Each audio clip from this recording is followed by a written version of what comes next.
யாழ் பல்கலைக்கழகத்தில் கடந்த காலங்களில் பேர் சொல்லும் வகையில் இருந்தவர்கள் யார் யார் இருக்கின்றார்கள், அவர்களுடைய பணிகளும் கடமைகளும் எவ்வாறு தமிழ் சமூகத்தையும் தமிழ் சமூகத்தினுடைய அரசியல் சார்ந்திருக்கக்கூடிய விடயங்களையும் தமிழ் சமூகத்தினுடைய அரசியல் கட்டுமானங்கள், கல்வி கட்டுமானங்கள், பொருளாதார கட்டுமானங்களில் முக்கியம் பெற்றிருந்தது என்பதையும், ஈழ விடுதலை போராட்டத்தின் பின்தளமாகவும் அந்த மக்களினுடைய எழுச்சியினுடைய மையமாகவும் எவ்வாறு செயற்பட்டிருந்தது என்பதையும் இன்றைய நாளில் நாம் பார்க்கலாம் என்று நினைக்கின்றோம். ஏன் இன்றைய நாளில் நாம் பார்க்க வேண்டி இருக்கின்றது என்றால், யாழ் பல்கலைக்கழக துணைவேந்தருக்கான தெரிவு இடம்பெறுகின்ற போது 2009 ஆண்டின் பின்னர் இடம்பெற்ற ஒரு முக்கியமான தெரிவை தவிர வேறு எந்த தெரிவுகளும் திருப்தி இல்லை என்கின்ற கருத்து சமூக மட்டத்திலும் புத்திஜீவிகள் மட்டத்திலும் தொடர்ச்சியாக முன்வைக்கப்பட்டுக் கொண்டிருக்கின்றன.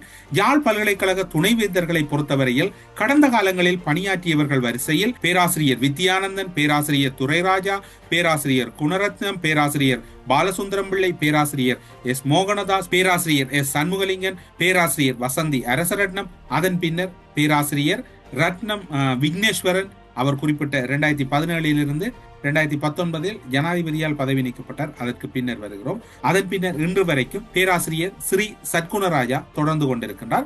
இதன் பின்னர் புதிய ஒருவர் நியமிக்கப்பட போகின்றார். கடந்த காலங்களிலே துணைவேந்தர்களாக இருந்தவர்களில் பலருடைய பெயர்கள் இன்று வரைக்கும் பேசப்பட்டுக் கொண்டிருக்கின்றன. வித்யானந்தன், அதே போன்று துரைராஜா போன்றவர்களுடைய பெயர், பேராசிரியர் துரைராஜா எல்லாம் யாழ் பல்கலைக்கழகத்தின் கட்டுமானமாக இருக்கலாம், அல்லது போர் சூழலில் தமிழ் சமூகத்தினுடைய இருப்பாக இருக்கலாம், அல்லது அந்த சமூகம் சார்ந்திருந்த கல்வியாக இருக்கலாம், அல்லது சமூகத்தினுடைய கட்டுமானங்கள் அனைத்திலும் தங்களை முதன்மைப்படுத்தி இல்லை, மாறாக இனத்தை முதன்மைப்படுத்தி தங்கள் பணிகளை ஆற்றிக் கொண்டிருந்த ஒரு மதிப்புக்குரிய மரியாதைக்குரியவர்களாக இருக்கின்றார்கள். அந்த வரிசையில் பலருடைய பெயர்கள் எங்களுக்கு தெரியாதிருந்தாலும் இவர்கள் தான் அதிக அளவில் பணியாற்றி இருக்கின்றார்கள். இந்த பல்கலைக்கழகம் என்கின்ற வருகின்ற போது இந்த பல்கலைக்கழகத்தை மையமாக வைத்துத்தான் அடுத்த கட்ட தலைமைத்துவமும் அடுத்த கட்ட இனத்தினுடைய கட்டமைக்கப்படுகின்ற விடயங்களும் கலாசார மையங்களுமாக மாற்றப்படுகின்றன. இப்போது இருக்கின்ற வகையில் பார்க்கின்ற போது பல்கலைக்கழகத்தின் தெரிவுகள் வெறுமனே பதவிகளுக்காக மட்டும் தெரிவாவதோடு மட்டுமல்லாது, அவர்கள் ஓய்வுக்கு செல்வதற்கு முன்னர், ஒரு குறித்த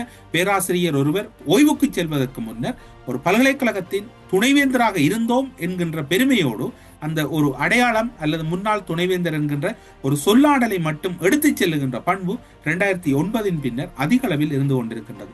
2009 பின்னர் ஒருவர் விதிவிலக்கறந்தாக ஒரு சில தகவல்கள் யாழை மையமாக வைத்து வெளிவந்தன.